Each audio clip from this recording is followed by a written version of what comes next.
22 Ekim 1993'te bu ülkenin tarihine kara bir leke olarak düşen katliamlardan biridir Lice. O günkü devletin güvenlik güçleri tarafından Tuğgeneral Bahtiyar Aydın öldürülmüş, ardından Lice'de katliam yapılmıştır.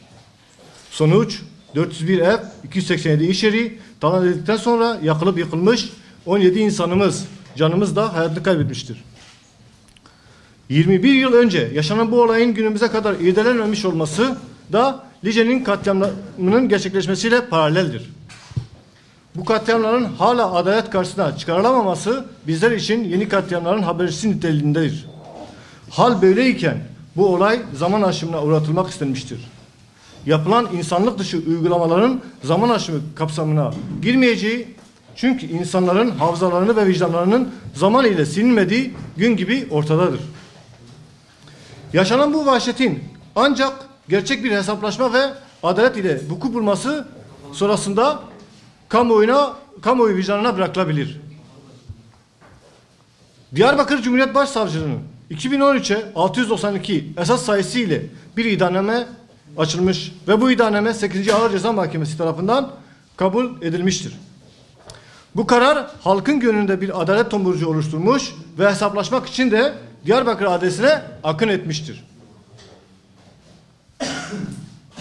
Ne yazık ki 16 Ocak 2014'te yapılan ilk duruşmada sanık sandalyelerinin boş olması ve beraberinde mahkemenin başka bir şehre naklinin sanıklar tarafından istenmesi halkın adalet umutlarını yıkmış, adalet aranan koridorlarda adaletin ne zaman geleceği belirsiz bir tarihe ertelenmiştir.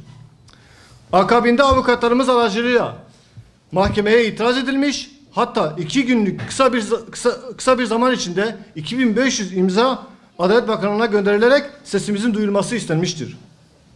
Ne yazık ki adalet mağdurları yine gözden kaçırmıştır. Söz konusu nakil olayının talep edilmesi güvenlik gerekçesine bağlanılmıştır.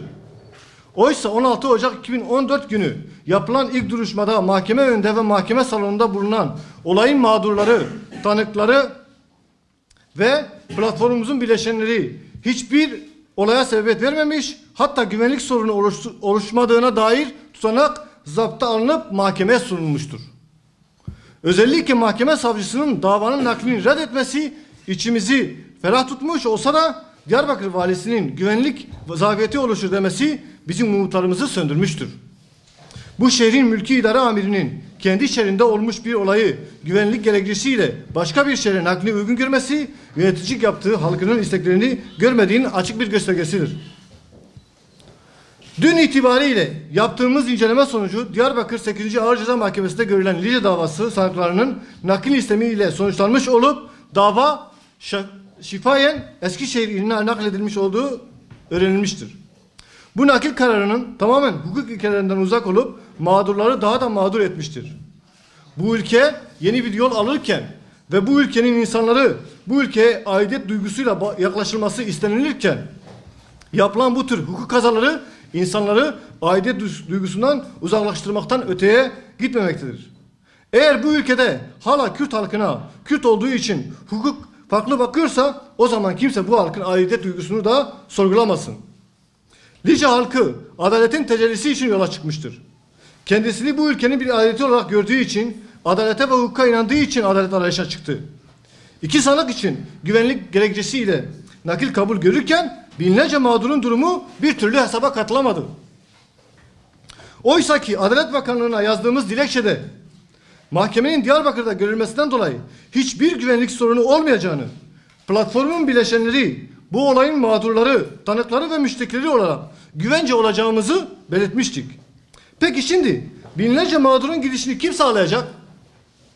Onların güvenliğini kim sağlayacak ya da güvence olacak?